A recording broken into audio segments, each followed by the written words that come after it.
¿Alguna respuesta? ¿O alguna idea? Lo podrían sacar un poco con lo que sería su histología práctica. Ok, aquí la La D. respuesta, la D, dedo. Sí. Ok, ya. Bueno, ok, estás por ahí. Bueno, pues empezamos con lo que sería la organización histológica del páncreas. El páncreas principalmente se va a dividir, les voy diciendo, en dos porciones. Una porción endocrina, que pronto lo voy a detallar mejor, acá lo pongo para que vayan acordándose. Una porción endocrina y una porción exocrina. ¿Ok?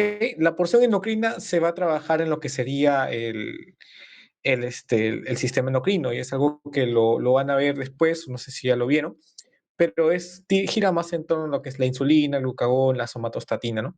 Algo que no nos compete por ahora.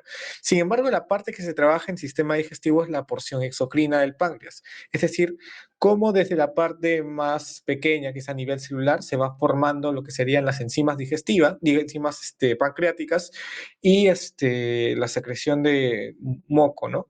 Células, material mucoide, que va a favorecer y conjugarse para formar el jugo pancreático y actuar en la digestión, ¿no? A nivel intestinal. Entonces, la porción endocrina tiene algo llamado islotes de Langerhans. Entonces, ahí la clave de, si bien es cierto, sí, ok, los islotes de Langerhans se van a encontrar en el páncreas, se van a encontrar en su porción endocrina y no exocrina. ¿Ok? Y bueno, lo de conducto central para la secreción exocrina estaría mal, ¿no? Sería una secreción endocrina. ¿Ok? Sería una secreción endocrina. Está clave en esta. Pero igual, eso sí es cierto, que el lote de hilaridad sí se encuentra en el páncreas, pero en su porción endocrina. Pero es algo que no nos compete por ahora. Bueno, dice que las células centroacinares se encuentran en enzimas digestivas directamente al duodeno. ¿Ok? Bueno, desde la parte más pequeña vamos a encontrar un conjunto de células que se van a conglomerar entre sí y van a formar una especie de lo que sería una glánula, digamos así. Van a ser principalmente dos, pero la que más destaca en el inicio va a ser las células acinares. Aquí estoy dibujando su núcleo. Estas células acinares van a tener la función de secretar las enzimas. ¿Ok? Pero ojo con lo que estoy diciendo, células acinares. Y luego de que estas, digamos, células liberen sus enzimas, van a llegar a un conducto. Este conducto, eh, este conducto de Bol o este conducto de Bol o intercalar va, digamos, a recibir a las secreciones que está botando. Y alrededor de ese conducto intercalar o ese conducto que se encuentra, digamos, alrededor de estas celulitas que van a formar un acino, vamos a ver las células centroacinares. Estas células centroacinares, como su nombre dice, centroacinares, van a ser pequeñas células que se van a encargar de qué cosa? Liberar, liberar lo que serían bicarbonato, lo que sería moco. ¿Ok? Bicarbonato y moco. Entonces, al decir que las células centroacinares secretan enzimas digestivas directamente al duodeno estaría mal, porque lo que se está secretando, lo que las células que secretan en las enzimas serían las células acinares, ¿ok? Son las células acinares las que estarían secretando esas enzimas. ¿Cuál es la enzima o las enzimas que pueden preguntarles? Al menos las que nos preguntaron nosotros fue el quimiotripsinógeno, preguntaron también sobre la tripsina y la lipasa, ¿no? También se produce la amilasa, pero no están preguntados. Principalmente es la quimiotripsina o el quimiotripsinógeno, la lipasa pancreática y la tripsina. La B que dice, los acinos pancreáticos están formados por células endocrinas que secretan insulina. Okay, los acinos, cuando hablamos de acinos, hablamos de la porción exocrina, que es lo que he mencionado. Un acino va a estar conformado por un conjunto de las células acinares, ¿no? Que van a formar un acino. Este acino va a producir las enzimas y las células centroacinales producen el bicarbonato y el moco, ¿no? Y van a redirigirse hacia dónde? Hacia lo que serían las células, conductos de Bol, ¿no? Hasta que desemboquen en un conducto intralobulillar, luego en un conducto interlobulillar y finalmente en el conducto pancreático principal que va a desembocar en el duodeno posteriormente. Entonces, eso sería mal. ¿Por qué? Porque hablar de acinos pancreáticos es hablar de la porción exocrina del páncreas. La C que dice, las células acinares presentan un citoplasma basófilo basal y acidófilo apical debido a su polaridad funcional. Es algo que voy a detallar después, sin embargo voy adelantando que eso es cierto. En el caso de las células acinares, van a tener en su región más basal, es decir, por aquí, un color bastante moradito, ¿no? Basófilo, no se olviden, basófilo va a ser por lo general un color oscuro a morado. Entonces acá lo voy a pintar, no es lo ideal, pero aquí acá este color. Lo voy a pintar así. Va a estar de moradito la región más basal y la región apical va a ser un poquito acidófila, ¿no? Que debería ser de color rosado. ¿Por qué va a ser acidófila? Porque ahí van a contener las enzimas. ¿Qué les había dicho? Que en las células acinares se producen las enzimas. Las enzimas son proteínas y esas proteínas se van a teñir eosinófilamente. ¿Ok? La respuesta aquí sería la letra C.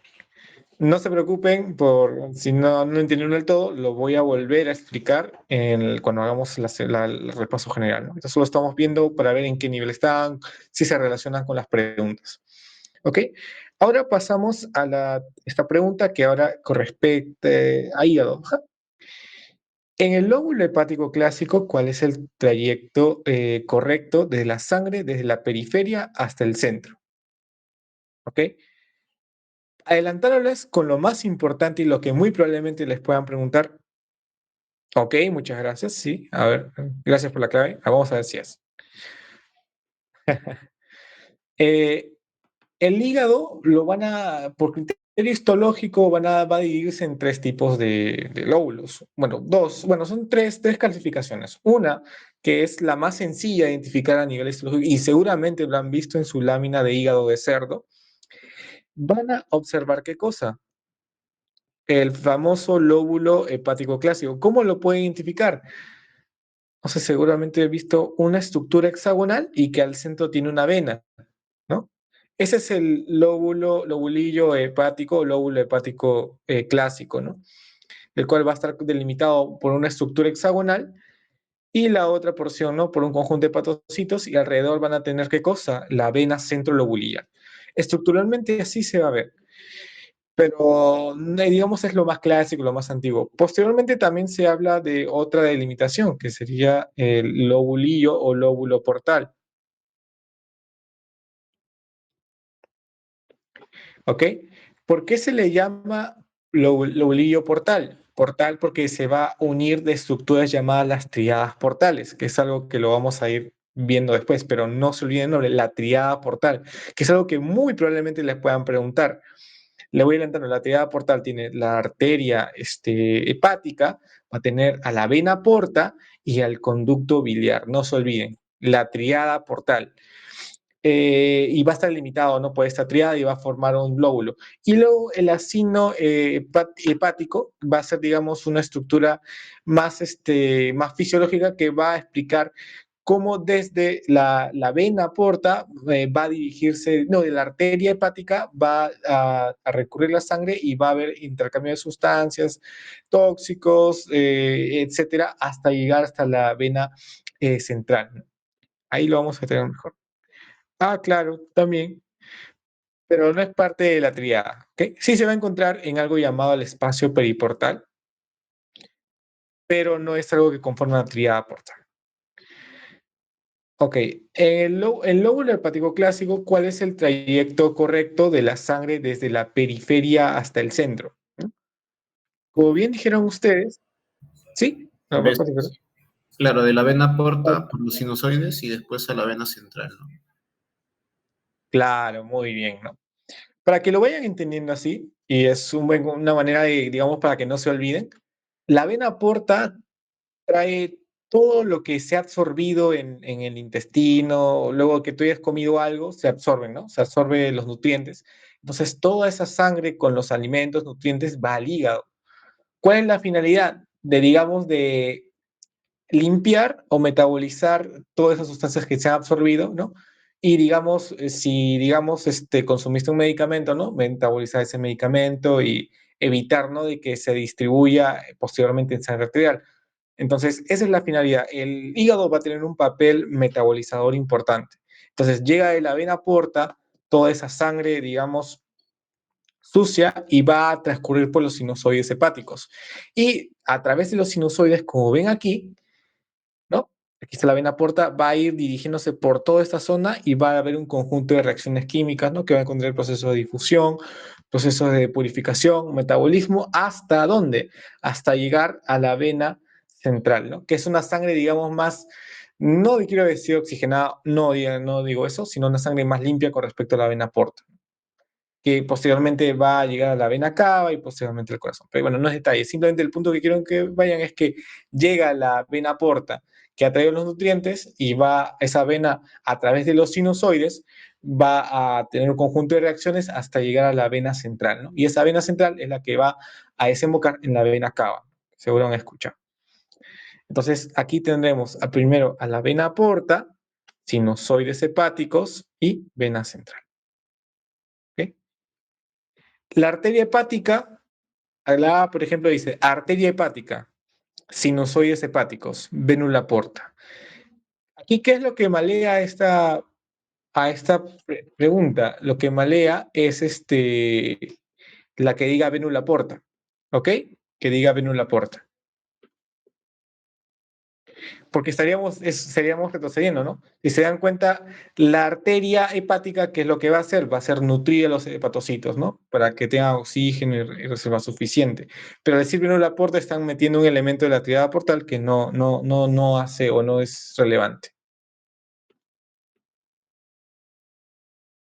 ¿Ah? La vena central, sinusoides vena porta, estaría haciendo al revés, ¿no? Es de vena porta hacia vena central.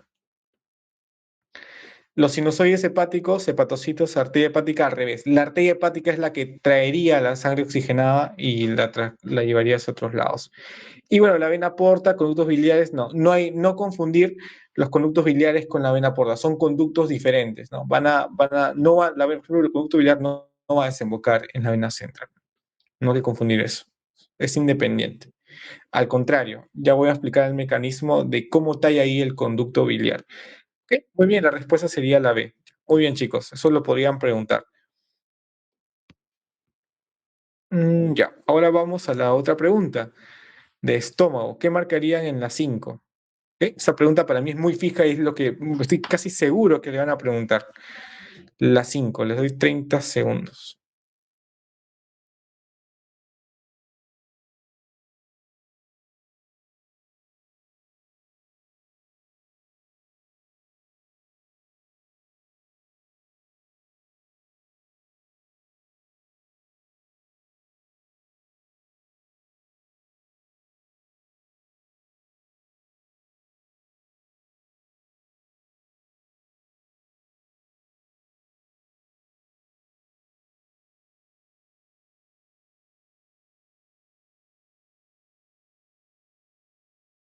Muy bien, chicos.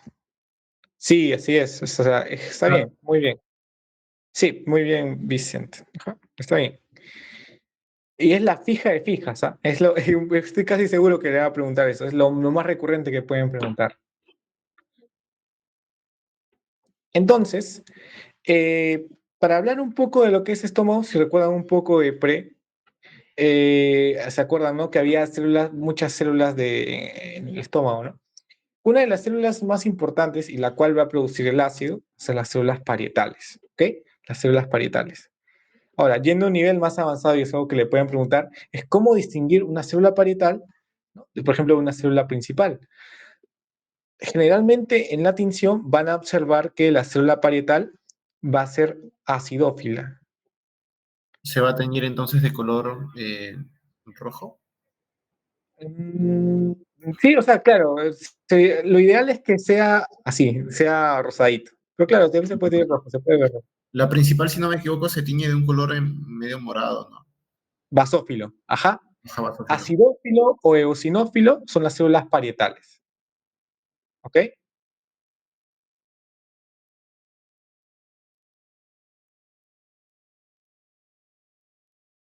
Mientras que las otras, que serían moraditos, serían las células basófilas, acuérdense, morado, basófilo. eosinófilo o ácido lo van a ver de color rosadito, ¿sí? Eso aplica para todo, casi todos los tejidos. Solamente que si les preguntan por ahí o quieren ahí quieren molestarlos, si te dicen, por ejemplo, que las células parietales producen ácido clorhídrico, o sea, las células parietales son células basófilas que producen ácido clorhídrico, que secretan ácido clorhídrico, tú dices automáticamente, ¿qué cosa? Que está mal. ¿Ok? ¿Por qué? Porque son acidófilas. ¿Ok? Son acidófilas. Ya. Dice las células principales secretan ácido clorhídrico. Las células principales, ¿cuáles eran? Las células que son basófilas. ¿Ok? Basófilas. Esas sí son basófilas. Ahora, secretan ácido clorhídrico. ¿Quién es el que secreta ácido clorhídrico? Las células parietales. Bueno, las principales, si no me equivoco, segregan esto pepsinógeno. Exacto, exacto. Las células principales secretan pepsinógeno. Y este pepsinógeno, al interactuar con el ácido, Pepsina. que exactamente se convierte en pepsina. Y esta pepsina, al interactuar con las proteínas, la va a convertir en polipéptidos, ¿no? Ya eso es fisiología, pero hasta histología, simplemente te importa qué cosa, que las células principales van a tener el pepsinógeno y lo van a liberar. No secretan ácido, ¿ok? Esa es fija de fijas. ¿Okay? Las células mucosas del cuello producen pepsina. ¿Quiénes producen pepsina? Nadie. Lo que producen es pepsinógeno, ¿ok? Eso de ahí lo podrían ahí como confundir. Lo que se produce es pepsinógeno. La pepsina es el pepsinógeno que ha sido activado por ácido clorhídrico. Pero eso ocurre ¿dónde? En la luz del estómago. No ocurre dentro de la célula, ¿ok? No ocurre dentro de la célula. Entonces, las células mucosas del cuello, como usted me ha dicho, producen moco. Nada más, moco, ¿ok? Solo producen moco. Y si fueran células principales, producirían pepsinógeno, como dijo Vincent, no produce pepsina. ¿Okay? Ahí tengan cuidado porque varios podrían caer ahí. ¿Las células enteroendocrinas se encuentran solo en el intestino? No, no. Las células enteroendocrinas también lo vamos a encontrar en el estómago, ¿no? Principalmente ¿en dónde? Lo vamos a encontrar, sí, en el fondo gástrico, pero también lo vamos a encontrar en el antro. ¿Ok? Lo vamos a encontrar en el antro. Ahí les voy a explicar un poco más que el estómago tiene porciones. ¿Ok? Tiene porciones. Las células oxínticas se localizan exclusivamente en el cardias. Falso. ¿Ok? El cardias es la porción del estómago que va a tener contacto con el esófago. ¿Ok? Las células oxínticas o parietales se van a concentrar principalmente, ok, muy bien, esfínter cardíaco. Las células oxínticas se van a encontrar principalmente en el fundus, en la región fúndica, no en el cardias. ¿Ok? Recuerda, oxínticas y parietales es lo mismo. ¿Ok? Oxínticas y parietales son la misma, le hablan lo mismo prácticamente. ¿Ok? No se olviden de eso. Ahí les pueden poner ahí dos claves similares y ya saben que oxínticas y parietales es lo mismo. Además, estas células parietales oxínticas no solamente van a producir ácido clorhídrico, sino también van a producir el factor intrínseco de Castle, ¿no? Que se va a encontrar o va a influenciar mucho en una adecuada absorción de la vitamina B12. Es un dato interesante, tal vez les pregunten, tal vez no, pero sí lo tengan en cuenta. Factor intrínseco de Castle se va a encontrar asociado a las células parietales oxínticas. Muy bien, chicos, están muy bien en estómago. Eso es lo más probable que le pregunten, no más no. Pero igual les voy a contar más cositas para que los tengan bien cuajados. Cardia, fundus, cuervo. Excelente. Ah, su madre, ya saben anatomía. Muy bien, chicos. Sí, sí, sí. Justo es muy importante que sepan esto, eso de las partes del estómago, porque hay regiones donde la histología es diferente de acuerdo a la porción del estómago. Hoy vamos a ver por qué. Ahora, respecto a esta pregunta, que es interesante. No le van a preguntar intestino, pero por ahí una noción lógica lo podrían deducir. Les doy 30 segundos para la pregunta 7.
Ok, sí, es un poquito complicadito, pero ahí lo vamos a ir detallando.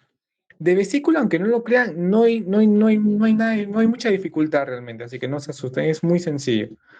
Ok, ahí el punto lo vamos a ir detallando para que lo vean, lo entiendan mejor. Eh, a ver, muy bien, sí, es cierto, es la B, muy bien. ¿Qué característica histológica permite distinguir la vesícula biliar del intestino delgado? Entonces, en otras palabras, ¿qué tiene la vesícula que no tiene el intestino delgado? Para que no se entienda, porque puede ser un poco confuso, ¿no? Entonces, la pregunta es, ¿la vesícula tendrá vellosidades? No, porque obviamente no hay absorción de nada, no, nada que ver, ¿no? Mucosa con epitelio cilíndrico simple, sí es cierto, o sea, es algo que tienen en común, sí, pero algo que va a caracterizar a la vesícula, y ese es un secreto, no lo digas a nadie, la vesícula es uno de los órganos que a nivel histológico solo va a tener tres capas. Por lo general, y la regla, les voy adelantando, que en la mayoría de órganos digestivos vamos a tener primero tu mucosa, después la submucosa, después, ¿quién sigue? Sigue la muscular y finalmente, dependiendo si hay peritoneo visceral cubriendo o no al órgano, vamos a hablar de adventicia o serosa. Siempre va a haber un depende. La vesícula biliar no va a tener qué cosa, submucosa. ¿Y qué no va a tener tampoco? Algo llamado muscular de la mucosa. Esta muscular de la mucosa lo vas a ver generalmente en casi todas las estructuras digestivas, desde el esófago hasta el final. Sin embargo, en la vesícula biliar no es algo que lo vayas a encontrar, ¿ok? La submucosa tampoco. Submucosa definitivamente no lo hay. ¿Ok? Listo. Muy bien, es la B. Las glándulas de Brunner, las glándulas de Brunner se encuentran ¿dónde? En el duodeno. No tienen nada que ver con quién, ¿ok? No tiene nada que ver con quién, con la vesícula biliar. Las glándulas de Brunner es duodeno. Uy, ahora no te voy a preguntar el mensaje, disculpa. No, no.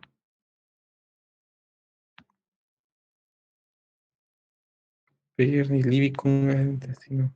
Ah, ya. Las placas de Peyer son nódulos linfoides que te digo, no lo vas a ver definitivamente en la vesícula. ¿Dónde puedes ver una placa de pelo? Vas a ver un el apéndice secal, lo vas a ver en el ilion y el colon, ¿ok? Ahí lo puedes ver. Pero en el duodeno, en el yeyuno, no lo vas a ver.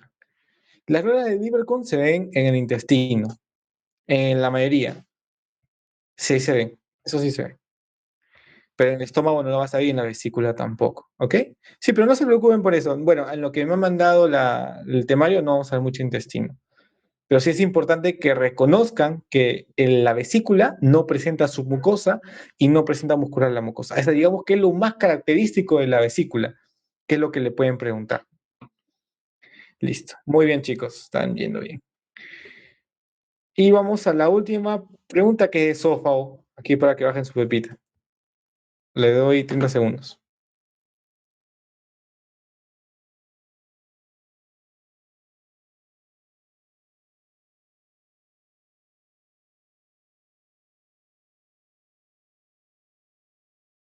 De una, ¿sí o no? Muy bien, chicos. Epitelio polistratificado, plano no queratinizado. Muy bien. Si quieren verlo de una manera, también podrían razonar ustedes en la razón de por qué tiene ese epitelio. Tengo una pregunta. El esófago no es una estructura gorda o inmensa, ¿no? Es una estructura delgada. Entonces, si yo quiero proteger mi submucosa, quiero proteger mi muscular, ¿cómo debe ser mi epitelio? Recuerda que el bolo alimenticio es como que, o sea, para el lumen que tiene el esófago, que entre el bolo alimenticio, o sea, o sea, puede perjudicarlo, ¿no?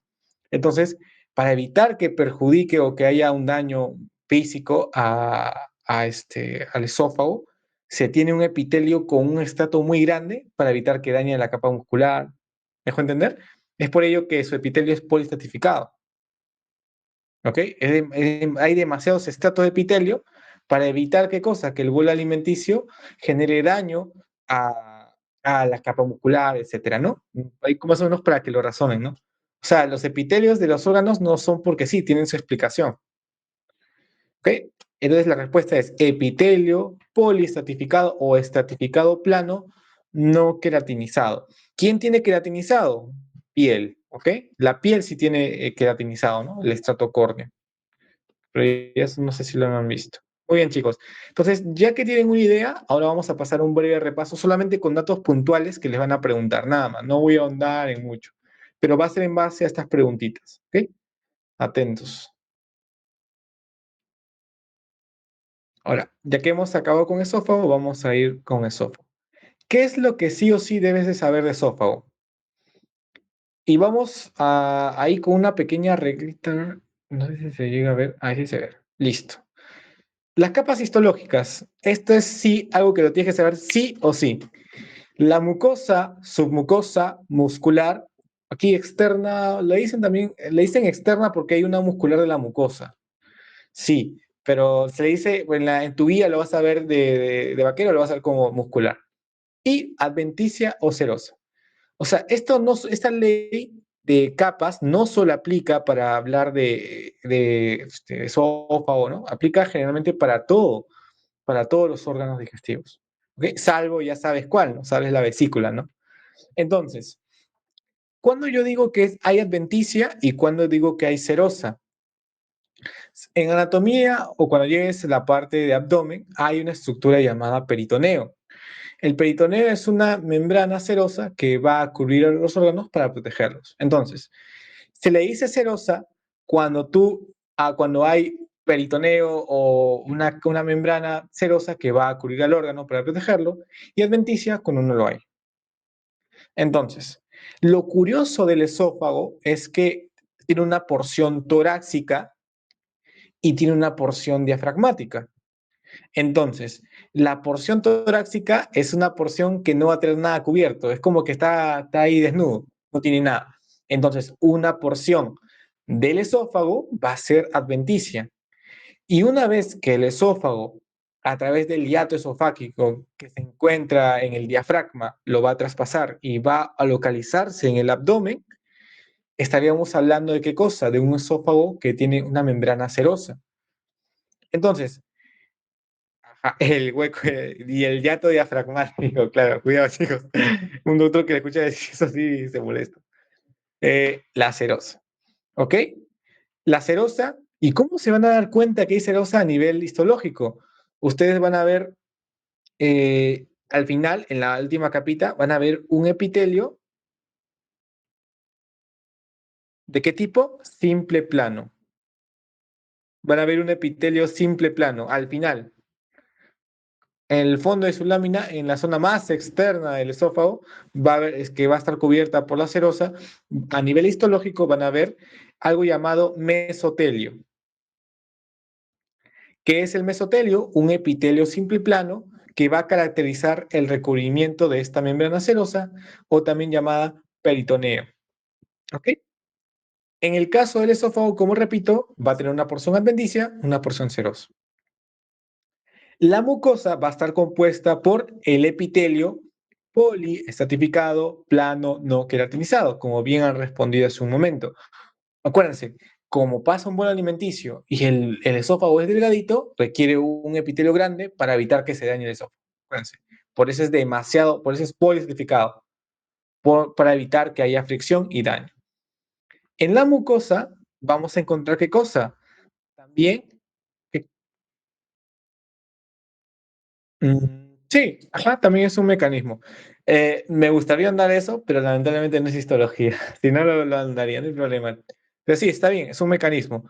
Pero a nivel histológico, tenemos tu epitelio pues certificado plano. Pero sí, muy buen aporte. La lámina propia, ¿qué es la lámina propia? Es tejido conectivo laxo que se encuentra adyacente al epitelio. Ahora, para que me entienda más lo que yo digo, vamos a ver. Mira, en tu esofaguito, vas a ver acá cómo se dispone el epitelio, ¿no? ¿Ves que es una vainaza? Tiene un montón de estratos. Listo, lo identificaste. Uy, aquí vamos a verlo, no te preocupes. Ahora, seguimos en la mucosa. Recuerda, si tu epitelio, porque te das un poco de teoría de tejido epitelial, es avascular, ¿de dónde estaría recibiendo la oxigenación? A través de capilares que se encuentran ¿dónde? En tejido conectivo. ¿Y ese tejido conectivo dónde se encuentra? Abajito nomás de tu epitelio, ¿no? Esa sería tu lámina propia. La lámina propia es el tejido conectivo laxo adyacente a tu epitelio. Tanto la lámina propia como el epitelio van a conformar la mucosa. Y me faltó algo más, la muscularis mucosa. La muscularis mucosa es un conjunto o una capa de tejido muscular liso. Acuérdate, tejido muscular liso, no te olvides eso. No es estriado, es liso. Porque si fuera estriado, tú lo podrías controlar, pero tú no lo puedes controlar. Eso es un reflejo simplemente. Ese es muscularis mucosa. Es tejido muscular liso que es parte de la mucosa. Por eso se le dice muscularis mucosa o muscular de la mucosa. Es lo mismo, ¿ok? Todo esto va a comprender la capa mucosa, ¿ok? Todo eso va a comprender la capa mucosa. El epitelio, la lámina propia, que es tejido conectivo laxo, y muscularis mucosa, ¿ok? Después, ¿quién va a seguir? La capa submucosa. ¿Qué es de característico a nivel esofágico de la submucosa? Solamente que hay tejido conectivo denso y glándulas esofágicas que producen moco. Nada más. Pregunta del millón. ¿Qué es lo que te pueden preguntar hasta ahí que hemos visto? ¿La muscularis mucosa se encuentra en la submucosa? ¿Verdadero o falso? Falso. ¿Qué te pueden preguntar? ¿Las glándulas esofágicas se encuentran mayormente en la mucosa? Falso. ¿Dónde se encuentran? En la submucosa. Aquí lo están viendo ustedes. Las glándulas esofágicas, que es esto de acá, producen moco. Te hago una pregunta. ¿De qué color es el moco? Bueno, no me digas verde. Bueno, prácticamente es medio blanquecino.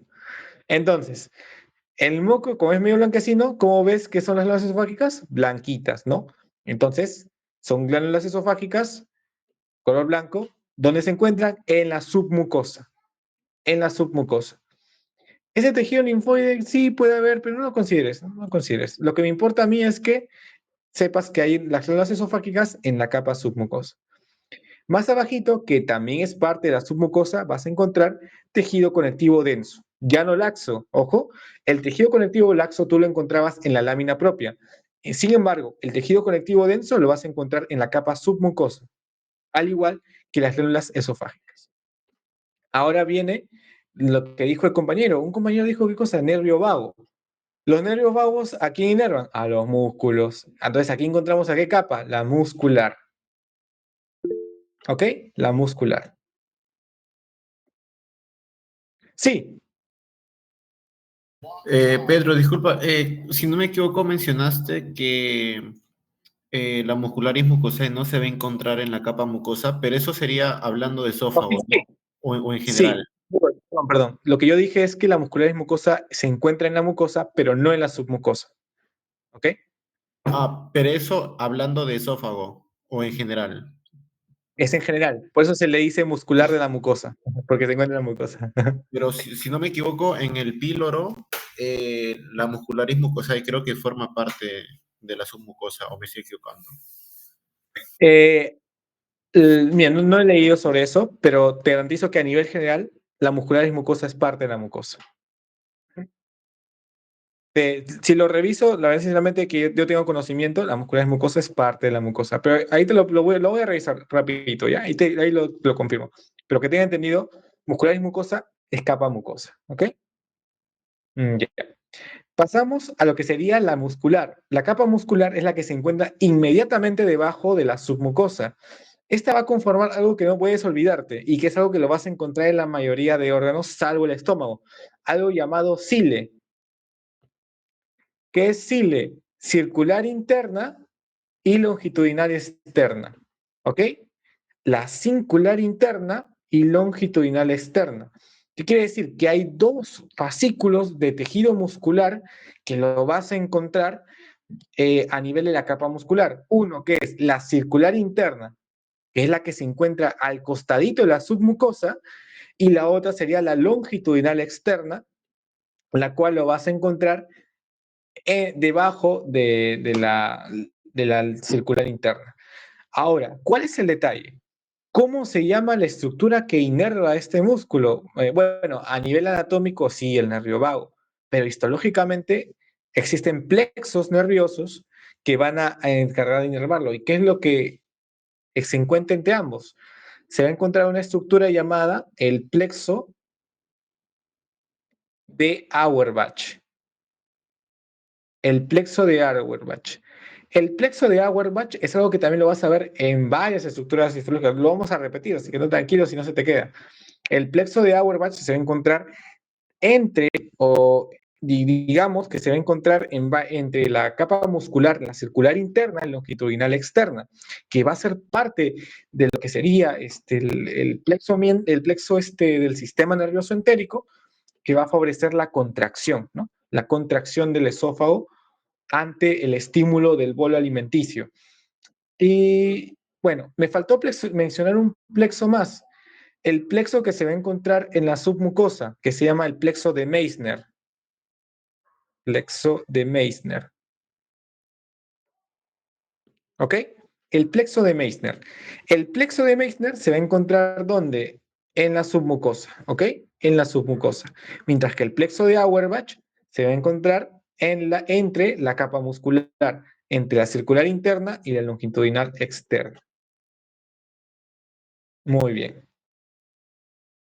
A ver, si les pregunto, así brevemente, eh, si yo tengo, o digamos, un corte por ahí de un esófago y tú en el microscopio encuentras células epiteliales planas en la región más externa, epiteliales planas, ¿ah?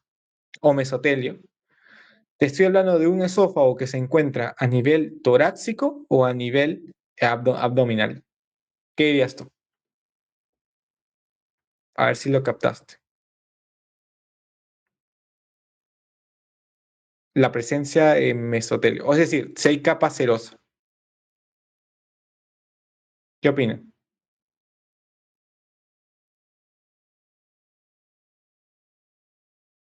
Ahí lo mencioné, lo vuelvo a repetir. El mesotelio es es algo simbólico, bueno, es parte de una membrana serosa que cubre a las vísceras para protegerlos. Y eso lo vamos a ver en la porción abdominal del esófago, ¿ok? Y por eso esa parte del esófago va a tener, ¿qué cosa? Una capa serosa. Ahora, como ven aquí, ajá, muy bien, la parte más baja. Un detallito más que les podían preguntar es que algo interesante aquí, que yo les había dicho, por ejemplo, que en la muscular de la mucosa era tejido muscular liso. Sin embargo, hay una pequeña variación con la muscular externa o la capa muscular. Vamos a dividir a nuestro esófago en tres porciones. Una primera porción, que es la porción más superior, que se va a encontrar a nivel torácico, va a ser o va a tener músculo estriado, ¿ok? Esto no, difícil que lo veas en práctica, esto te pueden preguntar en teoría. La primera porción del esófago va a tener músculo estriado. La porción intermedia va a tener tanto músculo estriado más músculo liso. Mientras que la tercera porción va a tener músculo liso. Repito, yo cuando hablo de músculo estriado, músculo liso, y cuando yo hablo de esta división, me baso en la capa muscular. No me estoy basando en la muscular de la mucosa. Si yo hablo muscular de la mucosa, definitivamente es tejido muscular liso en todas las capas. Pero si yo hablo de la capa muscular, sí. A nivel anatómico, la primera porción del esófago va a tener músculo estriado, la más superior. La del medio, músculo estriado más músculo liso. y la parte final va a tener solamente músculo liso, ¿ok? Esto sí es muy importante y es una de las cosas más importantes a nivel de esófago, ¿ok? Aquí les muestro, ¿no? En general lo que quería ir, ahora voy a ir un pequeño resumen de qué es lo que podrían preguntarles. De nuevo, primero, ¿qué te pueden preguntar? Epitelio del esófago. Pregunta sencilla. Ya saben, polisacrificado, plano no queratinizado. ¿Qué más te pueden preguntar? Ubicación de la muscular de la mucosa. Pero ustedes ya lo saben, ¿no? Por el nombre. Muscular y mucosa o musculares de la mucosa en la capa mucosa. ¿Ok?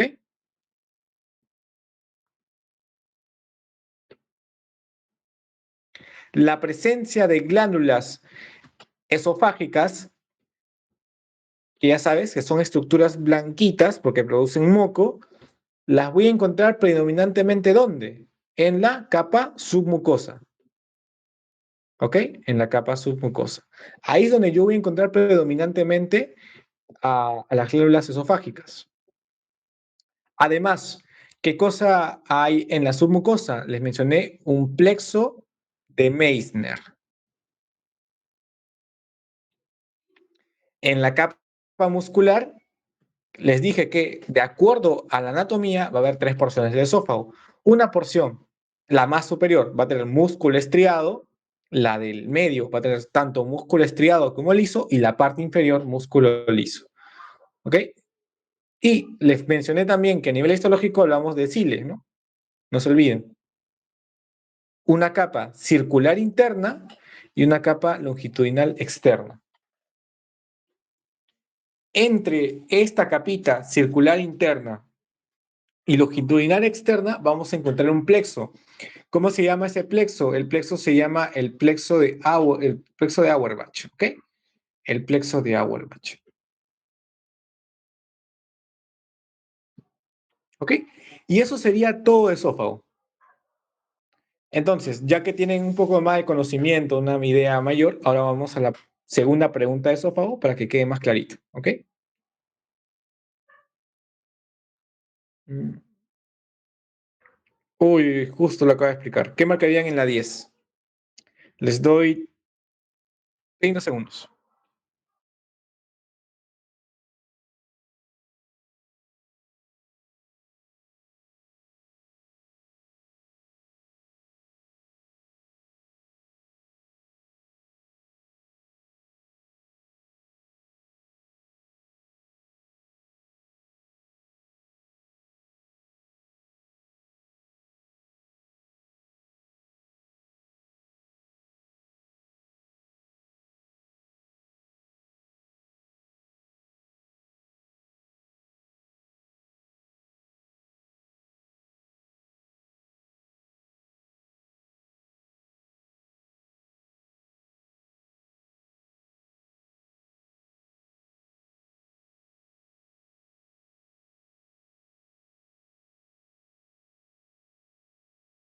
Ok,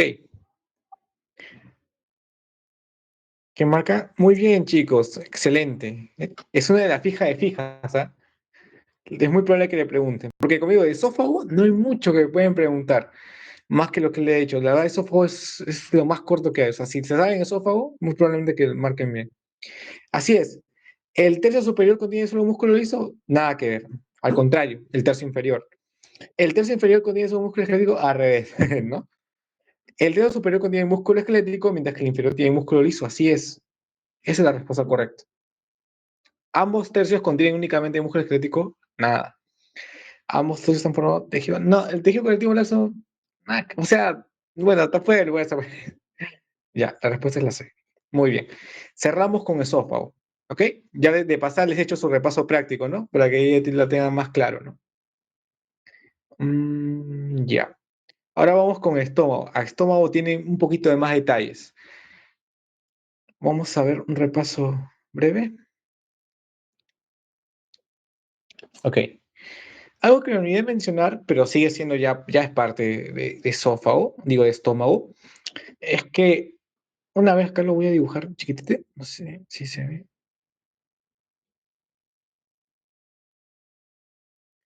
No es el mejor estómago, pero cumple con lo que quiero explicar. Aquí tenemos al esófago, ¿ok? El esófago, para comunicarse con el estómago, va a tener algo llamado esfínter, un esfínter llamado esfínter cardíaco.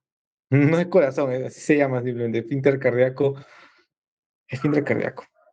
Este esfínter, una vez que pasa el bolo, estimula por un reflejo nervioso, este esfínter se va a relajar y el bolo alimenticio va a entrar a nivel del estómago, ¿ok? Eso ya es fisiología, no me compete. Lo que sí me compete explicarte es que hay estructuras que se van a encontrar ahí involucradas. Entonces, hay algo que, no sé si conoces al doctor Paz, algo que lo toca mucho, algo llamado transición de epitelios. ¿Qué es esto de transición de epitelios? Se le va a llamar al cambio de epitelio que hay desde un epitelio eh, plano, no queratinizado que hemos visto, que corresponde al esófago, hacia un epitelio cilíndrico simple, que va a ser característico del estómago y de todas las estructuras adyacentes del sistema digestivo.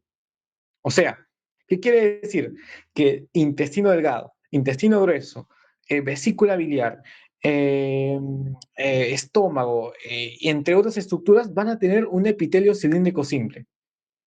Entonces, ¿por qué es tan importante hablar de esto? Porque, repito, el epitelio del esófago va a tener un cambio abrupto cuando llegue al estómago, de epitelio polisacrificado plano no queratinizado a un epitelio cilíndrico simple. ¿Ok? Eso sí, no se olviden. Lo voy a poner acá, transición de epitelio. Muy probablemente lo pregunten. ¿Dónde lo vamos a ver? A nivel del cardias. Listo. Ok, ahora podemos hablar tranquilamente de estómago, ya que tienen el conocimiento de esto, ¿no? La mucosa. ¿Se acuerdan que en el... un momento. Ya.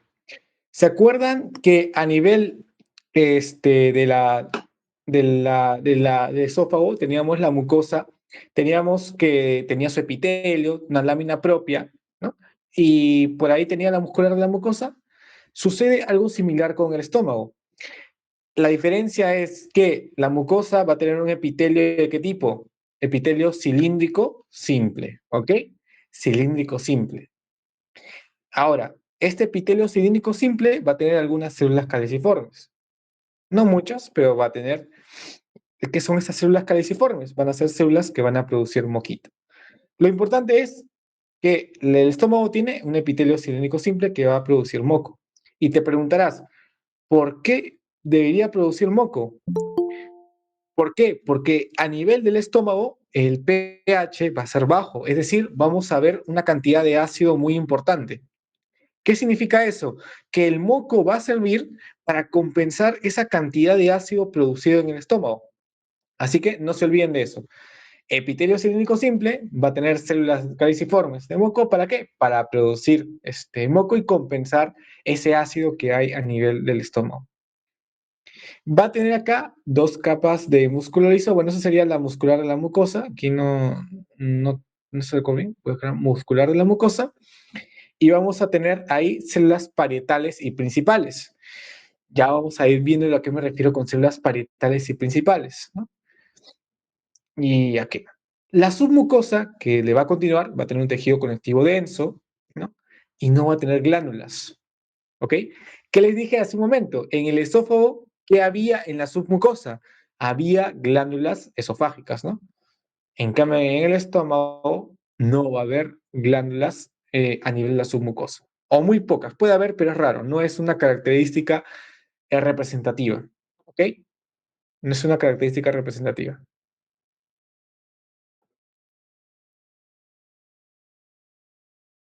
Ok, ahora vamos a ver estomaguito.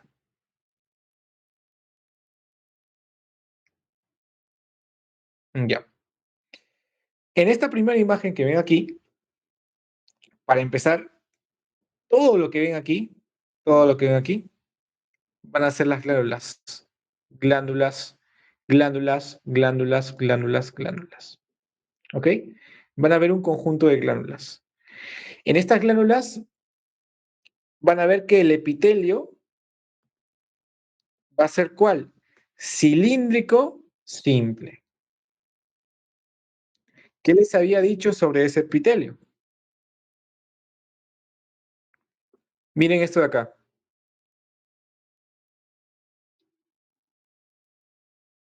¿Qué es eso?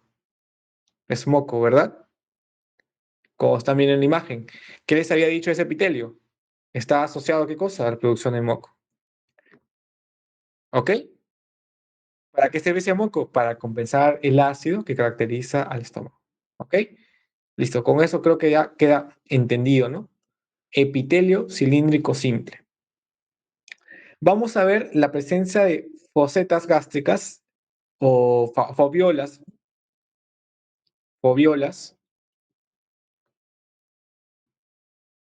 gástricas que van a ser pequeñas depresiones, ¿no? Pequeñas depresiones.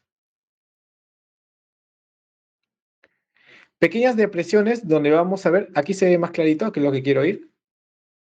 Pequeñas depresiones, aquí vemos, si se dan cuenta, el epitelio cilíndrico simple, ven el epitelio cilíndrico simple.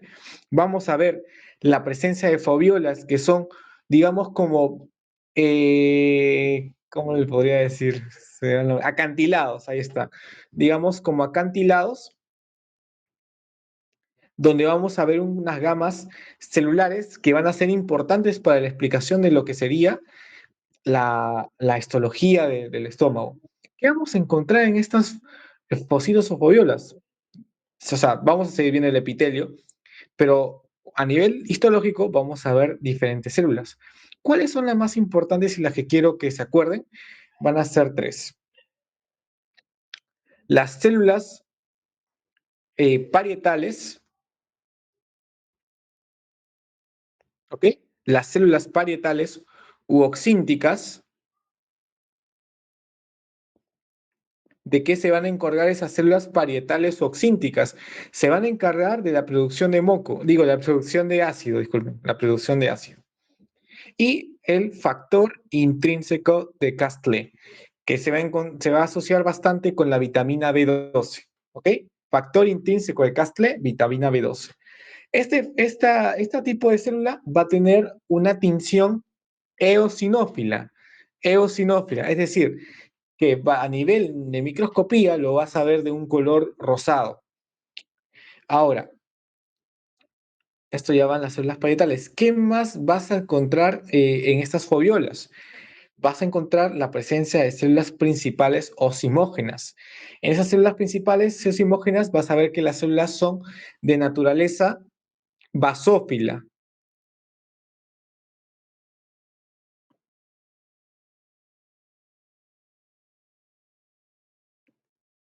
¿Cuál va a ser la función de estas células principales osimógenas?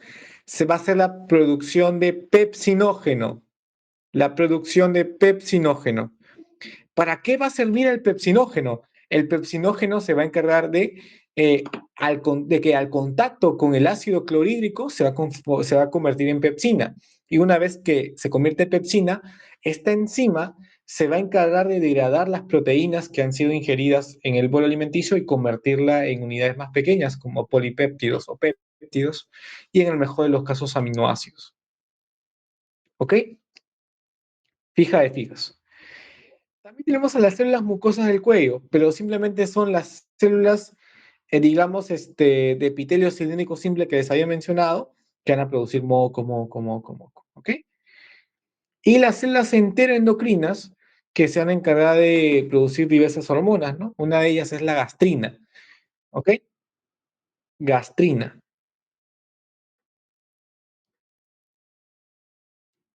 Pero por ahora no quiero tocarlo, lo voy a tocar después, pero sí, no se olviden que son unos ejemplos, ¿no? Células enteroendocrinas. ¿Ok? Aquí, si se dan cuenta, tenemos un ejemplo de las glándulas. Aquí estamos viendo el epitelio cilíndrico simple, ¿no? Aquí estamos viendo todas las glándulas.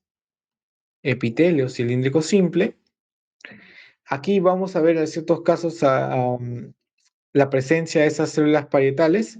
¿Se dan cuenta? Este tiene un tono más eosinófilo que las demás, ¿no? Eso va a ser su característico. Va a tener una posición eosinófila y un núcleo central y bien teñido, ¿no? Va a ser unas células bien bonitas, la verdad, a nivel histológico. y se van a encontrar en el fondo. ¿Ok? Algo característico más del estómago, fuera de eso, no hay, aunque no lo crean, no, ya no, o sea, es lo más complicado, digamos, de tener estómago, ¿no? ¿Qué células hay? Que se encuentran a nivel de las foviolas, que existen glándulas gástricas, ¿no? Que las cuales he mencionado, el epitelio, ¿no? Después de ese epitelio sigue su tejido conectivo laxo o lámina propia y después estaría siguiendo la muscular de la mucosa, ¿ok? Igualmente que el esófago, se va repitiendo. Aquí estamos viendo un ejemplo más decente de cómo están las células parietales, ¿no? Todo esto de acá sería la foviola que vimos aquí, igualito, y aquí estamos viendo un claro ejemplo de las células parietales, ¿no? ¿Cómo se tiñen? Eosinófilamente. ¿Cómo se disponen? Tiene una disposición media cúbica.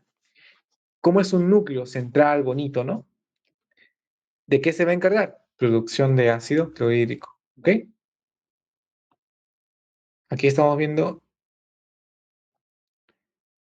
las células principales que van a tener una tinción más basófila. Acá no es una buena tinción, la verdad. O sea, ustedes a nivel microscópico van a verlo de basófilo.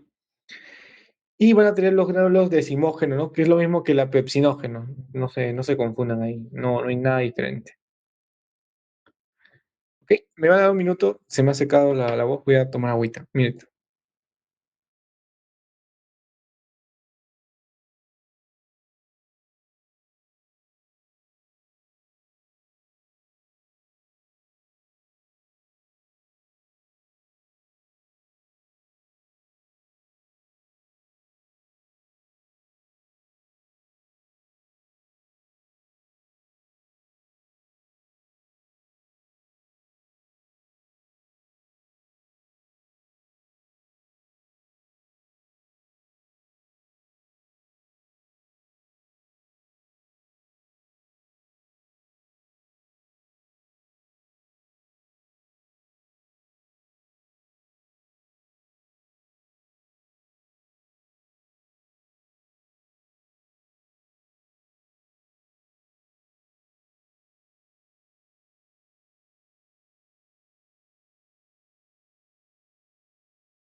Ok, chicos, continuamos. Disculpe, he tomado un poco de agua.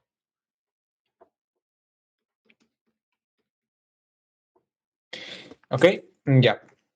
Una vez que hemos acabado con lo que sería estómago. Ah, sí, sí, sí. Faltaba una pequeña distinción. Mínima nada más. ¿Ok? Es algo respecto a las glándulas. ¿Ok? Las glándulas se van a dividir de acuerdo bueno, paradójicamente o redundantemente, se van a dividir de acuerdo a la división del estómago. Entonces aquí voy a volver a dibujar el estómago para que se quede más entendible. Mm,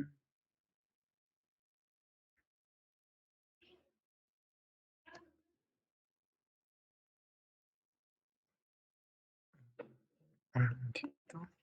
Mm,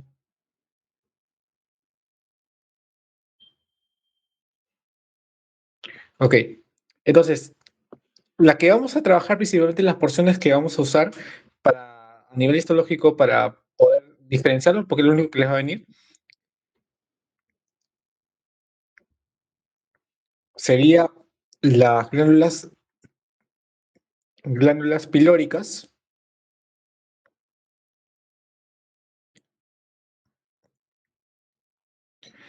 las glándulas cardiales, perdón, las glándulas fúndicas y finalmente lo que serían las glándulas cardiales. ¿Ok? Serían las glándulas cardiales. No es algo nada nuevo, solamente son pequeñas variaciones. Cuando hablamos de glándulas cardiales es porque esas glándulas cardiales se encuentran en el cardias. ¿Ya? Ok, no hay nada ahí de nuevo.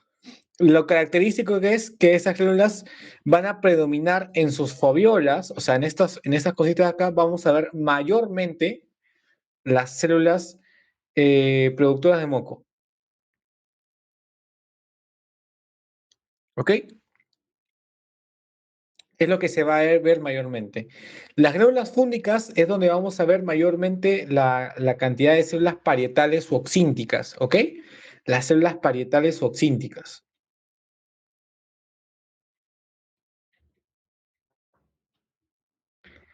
Aquí va a ser el lugar donde se va a producir mayor cantidad de ácido clorhídrico. ¿En dónde? En las glándulas fúngicas, ¿ok?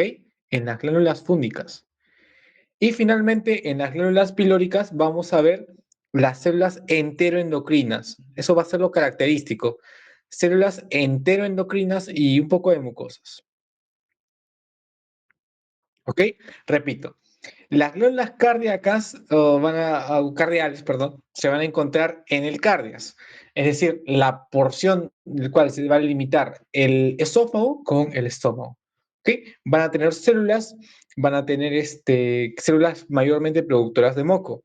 Luego vamos a tener las glándulas fúngicas, que van a concentrarse en mayor cantidad las células parietales o oxínticas, y en las glándulas pilóricas vamos a encontrar la presencia de células enteroendocrinas, que van a producir una hormona importante, que es la gastrina. Lo pueden preguntar. ¿Cuál es la función de la gastrina? La gastrina se encarga de qué cosa? Estimular la secreción de ácido clorhídrico, ¿ok? Gastrina es una hormona que se va a encargar de la estimulación de la secreción de ácido clorhídrico. ¿Ok? Entonces, para que le entienda mejor, en las glándulas pilóricas vamos a encontrar predominantemente a las fobiolas, sí, lo vamos a encontrar, pero lo más característico es las células enteroendocrinas que van a producir la gastrina. Esta gastrina va a liberar, se va a liberar a la sangre y va a ir ¿a dónde? A hacer la región fúngica. En las glándulas fúngicas, ¿qué es lo que había? Las células parietales. Y esas células parietales, ¿de qué se encargan? De producción de ácido clorhídrico. Es decir, la gastrina va a estimular a esas células a producir cada vez más ácido, ¿no? Y ese ácido va a interactuar en el estómago con el bolo alimenticio y lo va a convertir en el quimo o quimoácido, ¿ok? Entonces, aquí lo he puesto de detalle para que ahí, cuando les pase el PDF, se les quede. Y nada más, eso sería lo más importante de estómago, ¿no? Aquí hay unas imágenes como para que se guíen, pero no es nada fuera de lo que no haya explicado, ¿ok? Entonces, ahora vayamos con la pregunta que faltaba de estomaguito.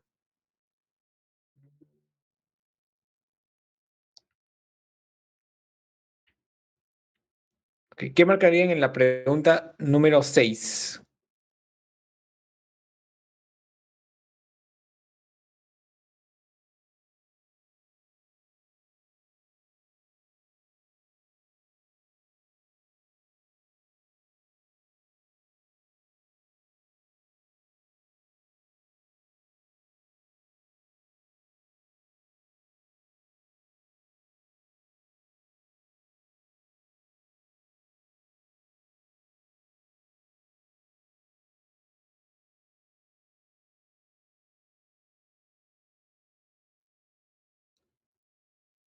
¿Ok? Por ahí, por ahí. Dedo. Ya.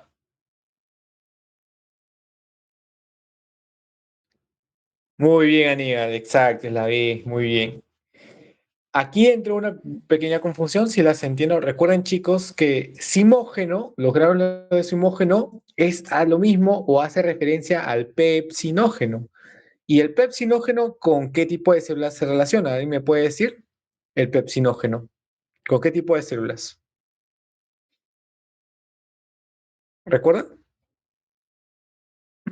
No, no. Síndicas, no. En la célula. Principales. Vale. Exacto, exacto. Muy bien, Vicente. Es las células. Sí, tranquilo, está bien, no se preocupen. Muy bien. Tranqui, tranqui. Tranca palanca. Ok. Células principales son las que se encargan de lo que sería el grado de simógeno. ¿Ok? No es la D. Ahora, ¿qué dice la A? Para que lo descartando. Citoplasma basófilo. Esas las principales también. Principales, tampoco. Presencia de microvellosidades extensas en la superficie apical. ¿Qué dicen ahí? Pregunta. Razón de esta manera. ¿En el estómago yo absorbo algo?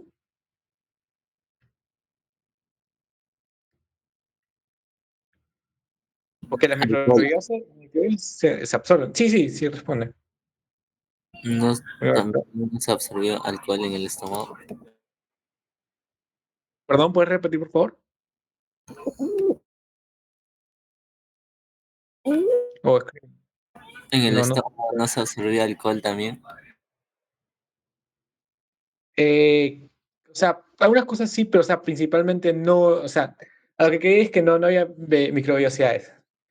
¿Ok? No había microvellosidades. Pero claro, o sea, la absorción de nutrientes como tal se da a nivel del intestino, no a nivel del estómago. Ya sé que chicos que es tarde, pero no se lo queden, pero no sean ocios. Ya, ok. No, no hay presencia de microvellosidades. Ok. El citoplasma, claro, con abundantes mitocondrias y sistema de túbulos intracelulares. Ok, podría entender que esa parte no lo supieras, pero definitivamente el citoplasma claro es característico, o claro, o tira de sinófilo, es característico de quién? De las células parietales, ¿ok? Aquí me confundí, debía haber puesto citoplasma, o sea, está bien que sea claro, ¿no? Pero claro te puede malinterpretar, ¿no? Pero debería haber puesto citoplasma rosado o esinófilo. Eso te pueden preguntar, ¿ok? El aparato de Golgi muy desarrollado y núcleo desplazado a la periferia. Yo te mostré clarito una célula parietal. ¿Cómo era el núcleo? Acá, aquí te lo muestro de nuevo. Exacto, núcleo centrado. No era periferia. No era periferia. ¿Ok? Si bien esta pregunta estaba media maleada, tú podías haberlo descartado tranquilamente, ¿ah? Con lo que hemos visto. No tiene núcleo desplazado a la periferia. Los granos de simógeno no tienen nada que ver, no tiene que ver la basofilia. Estaba entre la B y la C, pero por deducción, las microvellosidades extensas es algo que definitivamente no ves en el estómago, es algo que ves a nivel del intestino. ¿Ok? Y esto es, ya. Estaríamos acabando ahí con, que sería estomaguito. Ya hemos avanzado. Ya, ahora, ¿qué es lo que sigue? Estómago. Ya. Lo sigue lo que sería hígado. ¿Ok? Ya, hígado lo voy a dejar al final. Quiero hablar de lo que sería vesícula. ¿Ok? Vesícula, que es facilito. Ya. ¿Qué les había dicho de vesícula? La vesícula tenía solamente tres capas. ¿Qué capa es la que no tenía? La submucosa. ¿Ok? No tiene la submucosa. La vesícula biliar no tiene submucosa. Entonces, si yo te digo, por ahí te pueden poner una pregunta media maleada y tal vez seguro no sé si lo han mencionado en su clase. ¿Les han hablado sobre algo de los senos de Rokitansky? ¿Les suena? No tengo la mano su diapositiva, pero es una patología muy asociada a vesícula. Ya, ahí podrían caer. Si le digo, los senos de Rokitansky pueden llegar hasta la submucosa, pucha, ahí la mayoría, como uno piensa, ¿no? Seno de Rokitansky, claro, sí, es una imaginación que sigue perfora gran parte, ¿no? De la vesícula. Falso, ¿por qué? Porque la submucosa no se encuentra, no hay submucosa en la vesícula, ¿ok? No hay submucosa en la vesícula, ¿ok? Aquí lo voy a poner, los senos de Rokitansky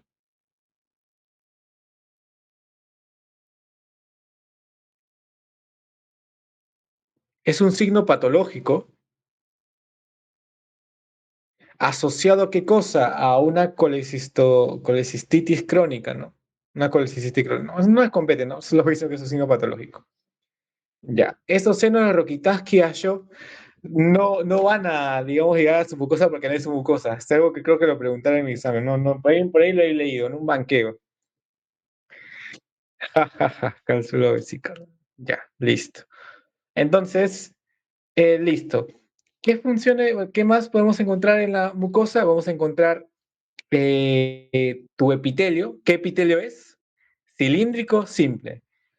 Cilíndrico simple. ¿Vellosidades hay? No. ¿Qué va a absorber? Nada, nada que ver, pues. Aquí va a haber una disposición en la vesícula. ¿Qué tipo de glánula es? Una glándula túbulo alveolar. ¿Ok? Es túbulo alveolar. Eso sí le podría preguntar. El tipo de glándula que es la vesícula biliar. ¿Ok? Y ahí puede haber tu lámina propia, que es tejido conectivo. Podemos encontrar después el tejido muscular que estaba asociado al cile. ¿Qué significaba cile? ¿Alguien se acuerda? ¿Qué es cile? Circular interna y longitudinal externa. Exacta, muy bien, Vincent. Entonces, es las capas de músculo que se encuentran en la túnica muscular, ¿no? Va, así, así de sencillo. El cile lo vas a ver en todos lados. Y eso, uy, se me olvidó decirles. En el estómago es la excepción. Y lo vuelvo a repetir. Lo voy a anotar aquí ya, uy, porque es muy importante. Disculpen, se me pasó. En el estómago no hay cile. No hay cile. Hay tres capas. Aquí lo voy a poner rapidito, ¿ya? Un momento. Acá sería circular, o sea, si hay circular interna, oblicua intermedia y longitudinal externa. ¿Ok? En el estómago hay tres capas de músculo, no dos. No hay cile. Es el único que no cumple la. No, perdón, perdón. Acá me confundí. No, chicos, no es circular interna, es oblicua interna. Disculpen, disculpen. Oblicua interna, circular intermedia y longitudinal externa. ¿Ok? Hay tres capas de músculo a nivel del estómago. Hay tres capas de músculo a nivel del estómago. ¿Por qué se preguntarán? En el estómago es, digamos, una bolsa donde digamos que el alimento vuelve, se va de un lado. Es como que juega con el alimento. Entonces requiere por ello mayor cantidad de músculo para que pueda desplazar el alimento por todo el estómago hasta triturarlo y que este quimo sea capaz de pasar al intestino, ¿no? En condiciones óptimas para que haya una adecuada digestión. No estoy diciendo que la máxima digestión sea en el hígado, digo, en el estómago, sino que en el estómago hay mayor actividad motora, ¿no? Por ello que hay mayor cantidad de músculo, ¿no? Y también gira en torno también a los tipos de movimientos que hay a nivel del estómago. Ya. Ahora, después de eso, que ya no noté, y no se olviden, por favor, pueden preguntar, ahora sigo con vesícula. En la adventicia, bueno, hay una parte que es de adventicia fijada al órgano del hígado. La vesícula se encuentra pegadita al hígado. Entonces, la parte de la vesícula que se encuentra cubierta por el hígado, ya no tiene ningún peritoneo o ninguna membrana serosa que lo cubra. Por eso se le llama adventicia. Sin embargo, hay una serosa que es la cara externa, la cara, digamos, que no es cubierta por nada, entre comillas. Bueno, sí es cubierta, pero es por algo llamado cápsula de Gleason. La cápsula de Gleason es, digamos, una membrana serosa análoga al peritoneo que va a cubrir a la vesícula, ¿no? La va a proteger. ¿Ok? Ahora, algo interesante, y acá se menciona la colecistoquinina. La colecistoquinina, que es algo que lo voy a tocar también cuando hablé de páncreas. La colecistoquinina es una hormona que se va a activar cuando, por ejemplo, tú comes, a ver, digamos, tu hamburguesa. La hamburguesa tiene grasa, ¿no? Entonces, cuando el estímulo de grasa hace contacto con una porción del duodeno, el duodeno lo detecta y le dice, se libera esta hormona llamada la colecistoquinina, que va a viajar por tu torrente sanguíneo y va a llegar hasta la vesícula. Le dice a la vesícula, contráete. ¿Por qué le dice contráete? ¿Alguien me puede decir por qué? A ver si lo pueden analizar. ¿Por qué se contraería la vesícula?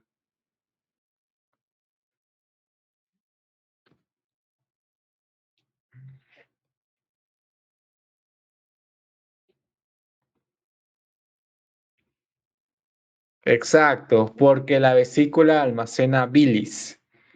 Si se contrae la vesícula, expulsa la bilis. ¿Y qué hace la bilis? Emulsifica las grasas, ¿no? Así funciona el cuerpo. Así es lógico, ¿no? Muy bien. Lo más importante que te pueden preguntar, lo que te he dicho, ¿cuál es histoquinina? No te van a preguntar dónde se produce, es bien difícil. Bueno, te doy el dato, ¿no? Que se produce a nivel del duodeno, se estimula a nivel del duodeno por las células M. Y de ahí viaja por el torrente sanguíneo, interactúa con la vesícula biliar y también va a interactuar con el páncreas, pero después lo voy a explicar cuando toque páncreas. ¿Ok? Y de aquí vamos a ver una laminita de vesícula para que repases para tu práctico. ¿Ves su mucosa? Yo no veo su mucosa. ¿Ves muscular de la mucosa? Yo tampoco. Aquí solo tenemos nuestra disposición media rara, no son vellosidades, no confundas, ¿ah? La disposición de la vesícula es una glándula, por eso tiene un aspecto medio raro. Es una glándula tubular alveolar. Entonces, vas a ver la presencia como de pliegues, ¿no? Esto va a ser un epitelio. ¿Epitelio de qué tipo? Cilíndrico simple, no te olvides, cilíndrico simple. Vas a ver acá la presencia después de tu capa muscular, que va a ser circular interna y longitudinal externa. Después va a ver tu capa adventicia, ¿no? Si es adventicia, quiere decir que esta es la región que se encuentra cubierta por el hígado, ¿no? La región, digamos, que se encuentra protegida por el hígado. No hay ninguna serosa ni nada que lo va a cubrir, por eso no se llama serosa. Aquí estamos viendo, si se dan cuenta, miren el epitelio, miren los núcleos, bien bonito, ¿no? Un epitelio cilíndrico simple, ¿no? Se nota a leguas que es cilíndrico simple. Y así, ¿no? Acá, si se dan cuenta, vesícula es nada del otro mundo. A lo mucho, lo más yuca que te pueden preguntar es la colecistoquinina, que hace que la colecistoquinina, y te pueden preguntar por los senos Rokitansky-Ashov. Nada más, nada más. Algo más no te van a preguntar, ¿ok? Ya. Vamos a ver si hay una pregunta de vesiculita. Disculpe, ¿puedes volver a Sí. repetir eso de Rokitansky, esa cosa? Por fin. Ah, ya. A ver. Acá no tengo una imagen, pero sí lo voy a explicar. Los senos Rokitansky, por lo general, senos son aberturas, ¿ok? Son aberturas. Dependiendo del corte, tú puedes ver, por ejemplo, una prolongación de esta. ¿Ves acá? ¿Ves esta imaginación? Puedes ver una especie de imaginación que puede llegar hasta aquí, supongamos, ¿no? O sea, la idea es ver esas pequeñas imaginaciones hasta la mucosa. Pero si tú ves que este tipo de imaginación penetra la capa muscular, se llama un seno de Rokitansky-Ashov. Un seno hace referencia a, digamos, a divertículos, es como imaginaciones, ¿no? Profundos de la mucosa que van a traspasar hasta la muscular, ¿no? Y van a afectar a largo plazo a la vesícula, ¿no? Y van a llegar a una patología llamada colecistitis crónica. No sé si el doctor lo mencionó, por algo lo pongo, colecistitis crónica. ¿Ok? Repito, es una especie de divertículo, una especie de imaginación que traspasa hasta la muscular y se va a asociar a una patología, ¿no? Es como un signo histológico de que hay una patología, por decirlo así, ¿no? ¿No me dejo entender? ¿O una... claro? Sí, sí. Listo, gracias. Ok, hasta ahí. Ahora vamos a la pregunta de vesiculita.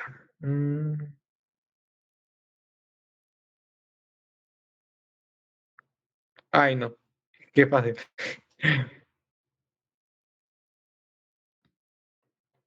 ¿Cuál marca en la 8?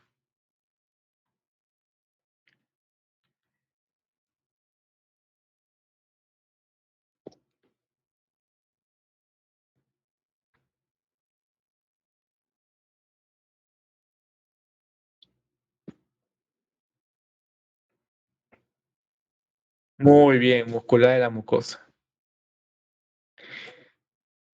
Y si yo te hubiera dicho eh, ¿cuál de las siguientes capas histológicas podría estar ausente en la vesícula biliar? ¿Cuáles marcarías? ¿Cuáles de las siguientes capas histológicas podrían estar ausentes en la vesícula biliar? Podrían. Acá debería puesto estar siempre, ¿no? Claro, si yo digo siempre ausente, obviamente sería la muscular mucosa. Pero si yo te digo, ¿cuál de las siguientes capas histológicas podría estar ausente en la vesícula biliar? ¿Qué marcarían ahí? A ver, les creo. Sí, Ya con eso, sí, te escucho. la C. ¿Ya? ¿Alguna otra opinión? Bueno, muscular externa también, ¿no? Estaría ausente. ¿O ¿Por cómo? qué? ¿Cuál de las siguientes capas está siempre No, no, presente o no, siempre? lo siento, no, no. O sea, la pregunta que quiero hacer ahora es, estoy cambiando la pregunta, es como, ¿cuál de las siguientes capas histológicas podría estar ausente en la vesícula biliar? O sea, ¿cuáles de estas claves, no solamente puede ser una, pueden ser dos o tres, ¿ah? Yo quiero que me respondan razonándolo ustedes, ¿cuáles podrían estar ausentes en la vesícula biliar, en un corte histológico? O sea, tú ves en tu lámina, ¿cuál de ellas podría estar ausente?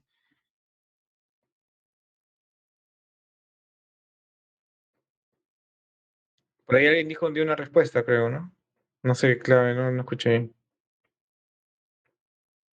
Lo escriban, no hay problema. Ya le dio el fundamento. Epitelio de revestimiento por la metaplasia. Ya, te está yendo muy lejos, ¿ah?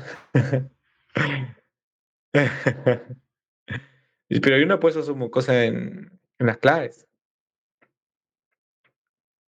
La submucosa siempre va a estar ausente, porque no existe. La muscularidad mucosa también siempre va a estar ausente. Pero yo te he dicho, ¿cuál podría estar ausente o no? Bueno, la serosa. Exacto, la serosa. ¿Por qué? Porque hay una porción de la vesícula que está cubierta por el hígado. Esa parte no tiene, ¿qué cosa? La cápsula de Gleason, que era, ¿qué cosa? La serosa. Entonces, o es serosa o es adventicia. ¿Ok? Es una pregunta difícil, ¿ah? Es como que por ahí rebuscadita, pero al menos les hace razonar y entender un poco más lo que es la histología, ¿no? Y con eso se pasean con las preguntas que le tomen. No, no va a ser fácil, ¿no? Tranquilo. No pasa nada mal. ¿Ok? Pero serosa es cuando se encuentra cubierto por la cápsula de Gleason, ¿ok? Muy bien, chicos. Ah, no, acá es la muscular de mucosa. Esta, o sea, la pregunta nueva que le formulé sí es serosa, ¿no? Pero aquí es muscular de la mucosa. La pregunta como acá. Muy bien, chicos. Para acabar, vamos con páncreas, que ya esto también un poco más, es relajado ya, acá es relajado.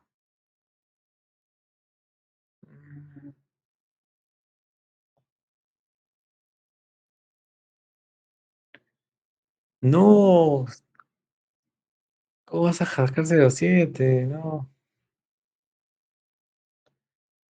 Ay, no, chico, ¿qué pasa? Tranqui, tranqui, pero ya le pasa, no hay problema. Sí, está bien, está bien. También me ha pasado. O sea, me ha pasado que no estudiaba, pues siempre probaba. Mentira, mentira. Ah, ya, muy bien, Vicente.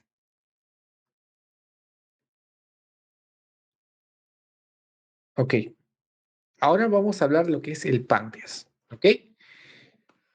Ah, el páncreas tiene una porción endocrina y una porción exocrina. La porción endocrina es donde tú vas a ver los famosos islotes de Langerhans. Lamentablemente no me interesan los islotes de Langerhans en esta ocasión. ¿Por qué? Porque la porción del páncreas que me van a preguntar es la porción exocrina. Pregunta, ¿qué tipo de glándula es el páncreas? Tejido epitelial. Y que les puede ayudar porque les pueden preguntar también, ¿qué tipo de glándula es el páncreas?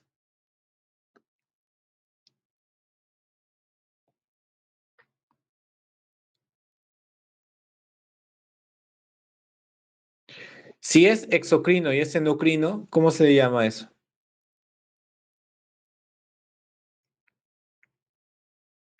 Glándula mixta, ¿ok? Por si acaso, tal vez lo puedan preguntar. Es una glándula mixta. Tiene una porción exocrina, una porción endocrina. Ok, listo. Ya. Entonces, aquí se ve la imagen, está acá. Primero vamos a la parte, o sea, digamos tal cual, ¿no? O sea, es una parte esquemática de vamos a la histología práctica. Lo más pequeño que tú ves ahí de un páncreas van a ser las células acinares, ¿ok? Estas células acinares van a tener lo que serían las enzimas que se van a producir para la digestión, ¿ok? Esas enzimas va a ser tanto la lipasa, no olvides esos nombres, ¿ah? Lo voy apuntando aquí. Lipasa, uy, disculpa, le voy a ponerlo acá. Lipasa, amilasa pancreática,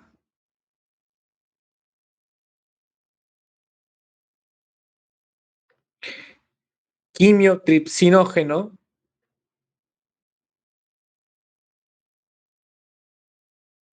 y tripsinógeno. ¿Ok? Amilasa pancreática no es el más importante. Lipasa sí. Quimiotripsinógeno, el que me vino en mi examen, y tripsinógeno van a ser las enzimas que se van a encontrar en qué células, en las células acinares de los acinos pancreáticos. Como ven aquí. Aquí están.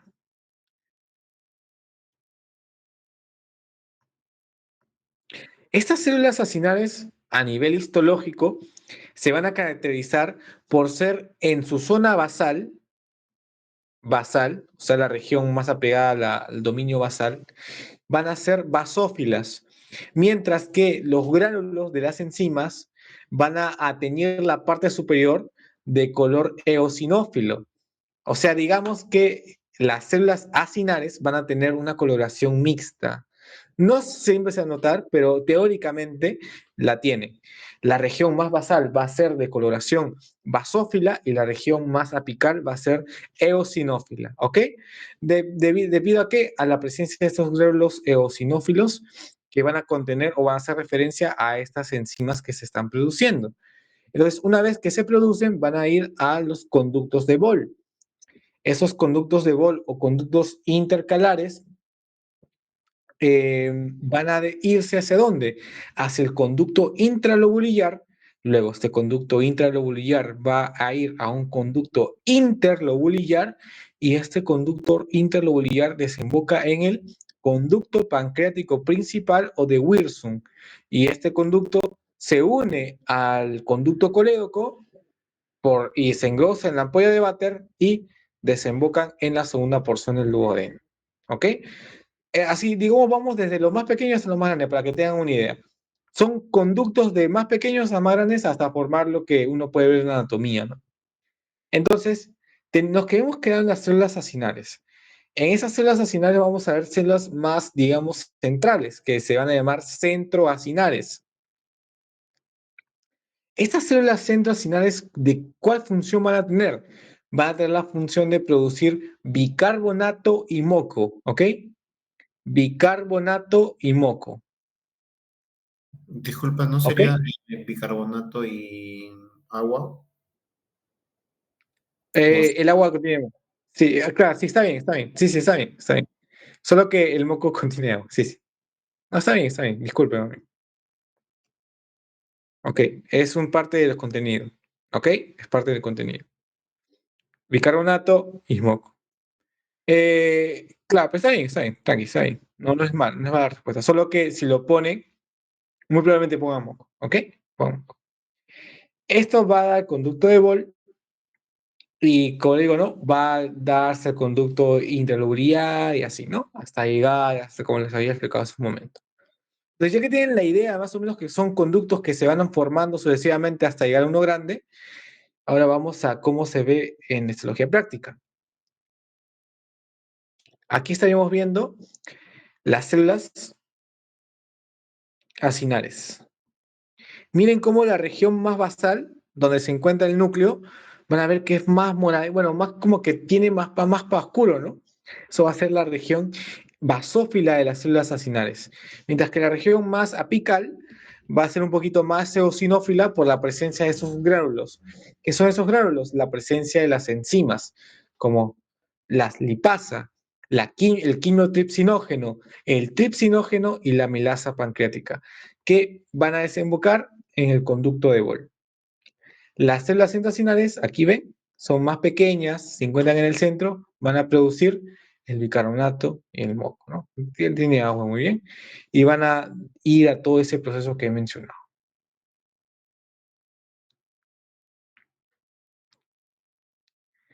A ver, y ahora el páncreas algo más, no hay mucho ahí que ver, más que solo lo que les he dicho. Ah, por ahí algo que sí, me faltó mencionar. Ok, sí. Para la producción de cada uno de ellos vamos a ver la presencia de dos hormonas que van a estimular estas porciones. Tenemos a dos, la secretina y la colecistoquinina. La colecistoquinina previamente ya habíamos visto que se encargaba de la contracción de la capa muscular de la vesícula biliar, pero también va a tener una función en qué? En la secreción de enzimas, es decir, aquí va a activar a las células acinares, mientras que la secretina se va a encargar de la producción de bicarbonato y agua, ¿no? Moco, etcétera, por parte de las células centrocinares. En conclusión, colecistoquinina, ¿dónde va a actuar? A nivel de las células acinares y la secretina a nivel de las células centroacinares, ¿ok? Para la producción de sus residuos respectivamente, ¿ok? Ahora vamos a la pregunta de páncreas, por ir acabando. Pregunta 2, ¿cuál sería la respuesta?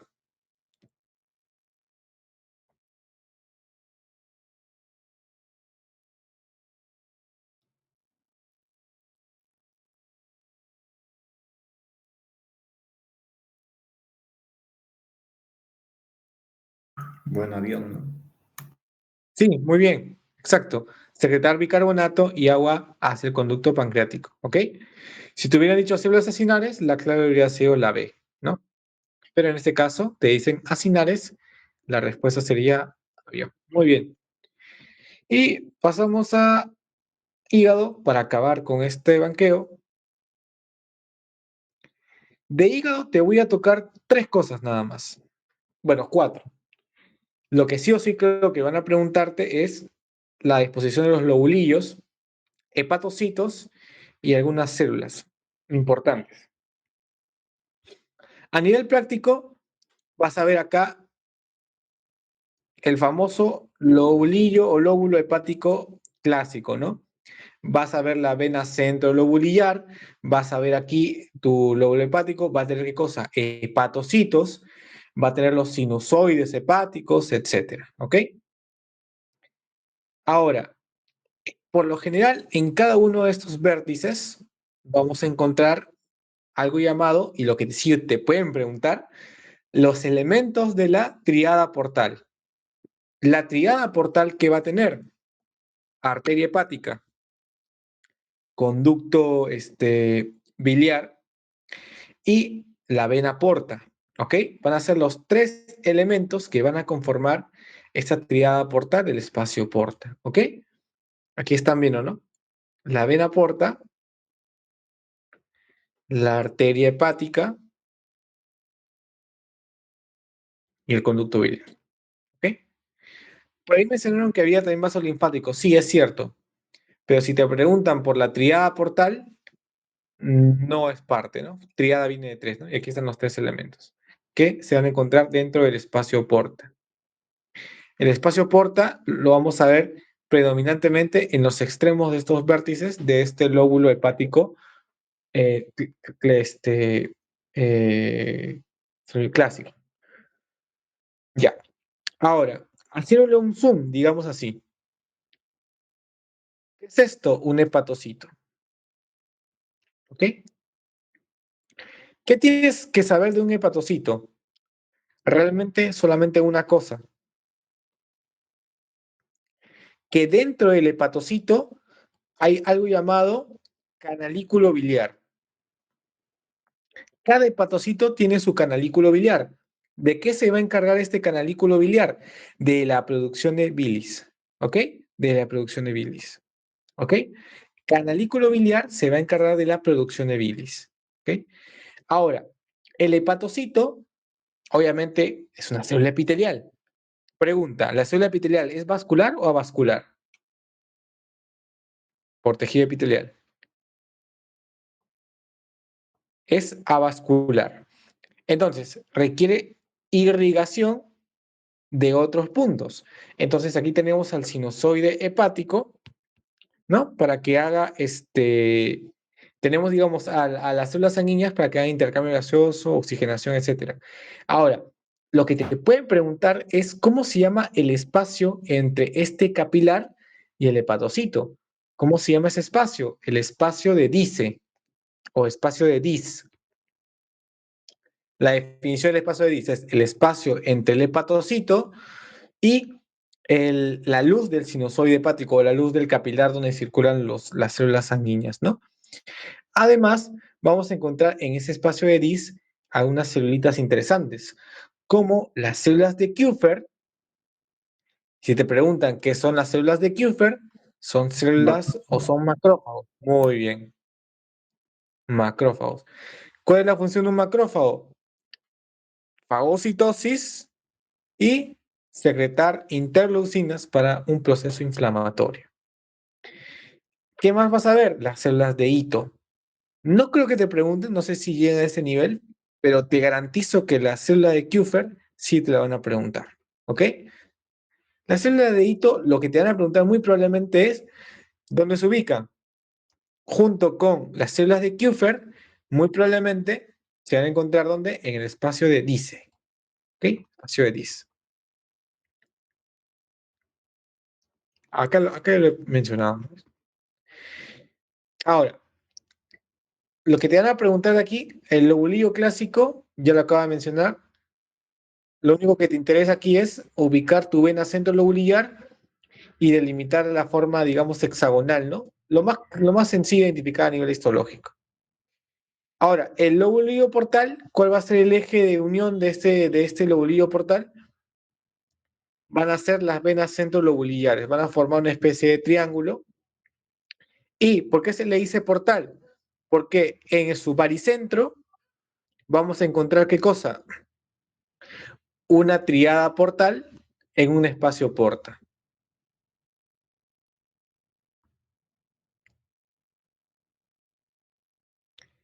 Y finalmente, el ácido hepático va a ser una conformación de dos tipos de vértices o una especie de elipse. En el eje mayor vamos a ver la vena centrolobulillar y en los extremos del eje menor vamos a ver las triadas portales o los espacios portales.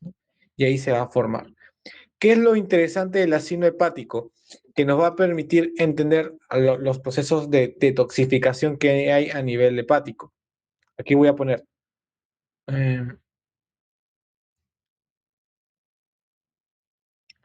desde donde encontramos la presencia de la triada portal, vamos a tener a la arteria porta.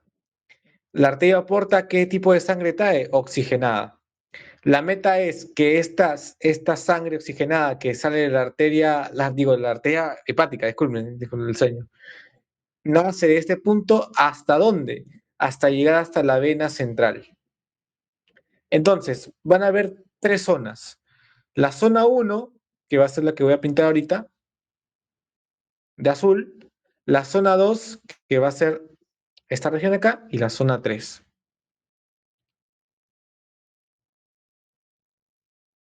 Igualmente aquí, ¿no? Zona 1 es la que acabo de pintar, la zona 2 esta de acá, y la zona 3. Que va a medir cómo va o cómo transcurre la sangre oxigenada desde la arteria hepática hasta la vena centrolobulillar y cómo ocurre el intercambio gaseoso, ¿no? Y qué cambios hay. ¿Qué tienes que saber de la zona 1? Que es la zona que está más oxigenada. Es la zona que está más oxigenada. ¿Y qué más tienes que saber? Que es donde ocurre el proceso de formación de glucógeno. En el espacio 2 es una zona de transición y finalmente en el espacio 3 es donde hay simplemente más bajo oxígeno y va a ir zona de detoxificación, nada más. Repito, en la zona 1 va a ser la zona más oxigenada porque ahí es donde está cerca la arteria hepática y vas a ver la presencia de formación de glucógeno. Y en la porción 3 vas a ver la presencia de detoxificación celular y una disminución del oxígeno. ¿Ok? Listo. Y bueno, ahora vamos a responder la última pregunta de hígado y acabamos con este repaso. ¿Los canalículos biliares se localizan en las células de Kupffer? Falso. ¿Dónde estaban? Hepatocitos. ¿La bilis es transportada hacia la vena central? No, no, esa es transportada hacia dónde? Hasta el conducto, conducto biliar, nada que ver. ¿La secreción de bilis es exclusiva de las células de hito? No. La secreción de bilis es propiedad de los hepatocitos. Los colangiocitos son como células similares a los hepatocitos que van a recubrir los conductivos biliares, ¿ok? Lo puedo sacar como distractor, o sea, es la respuesta sí, pero no creo que lo pregunte, difícil. Y los conductos de Henry simplemente son lo mismo que decir conductos biliares, ¿ok?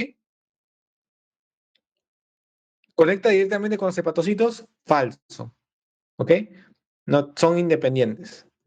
Aquí la respuesta sería la C, ¿ok? Hasta ahí, chicos, ¿alguna duda para dar culminado el repaso? Espero atentamente un minuto. Si no me dan confirmación, ¿todo claro?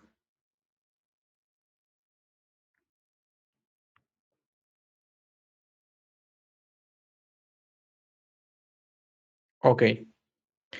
Un gusto, jóvenes. Ha sido un gusto apoyarlos. Espero que les vaya muy bien su prueba. Conmigo es todo. Voy a pasarles el PDF y se lo van a pasar los estudiantes a ustedes, ¿ok? Muchísimas gracias, chicos. Un gusto. Muchas gracias. Gracias. Gracias, Pedro.